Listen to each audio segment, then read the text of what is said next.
नाज़रीन, इलाकाई खबरों में अब रुख करेंगे लाहौर की जानिब, जहां ABC न्यूज के ब्यूरो चीफ की रिपोर्ट के मुताबिक लाहौर हाई कोर्ट ने मांगा मंडी शहर में फैमिली पार्क बनाने के लिए सेक्रेटरी महकमा जंगलात वाइल्ड लाइफ को 1 माह में दरख्वास्त पर फैसला करने का तहरीरी हुक्म जारी कर दिया।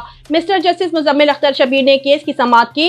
दरख्वास्त कौमी अवार्ड याफ्ता गोल्ड मेडलिस्ट सहाफ़ी सदर नेशनल प्रेस क्लब मांगा मंडी शेख मोहम्मद लतीफ शाहिद ने एडवोकेट अहमद अब्दुल्ला डोगर के तवस्सुत से दायर की थी। दरख्वास्त में मौक़िफ़ इख्तियार किया गया था कि मांगा मंडी की आबादी 5 लाख अफराद पर मुश्तमिल है। इसके शहरी तफरीही सहूलियात के लिए पार्क से महरूम है। शहरी तफरी के लिए दूर दराज के शहरों में जाने पर मजबूर हैं। किसी भी अवामी नुमाइंदों को मांगा मंडी शहर की तरक्की में दिलचस्पी नहीं है। शहरी सुबह की वॉक भी सड़कों पर करने पर मजबूर हैं। शहरियों को सहूलियात की फराहमी हुकूमत की जिम्मेदारी है, जिस पर अदालत ने सेक्रेटरी महकमा जंगलात वाइल्ड लाइफ को मांगा मंडी शहर में फैमिली पार्क बनाने के लिए दरख्वास्त पर 1 माह में फैसला करने का तहरीरी हुक्म जारी कर दिया है।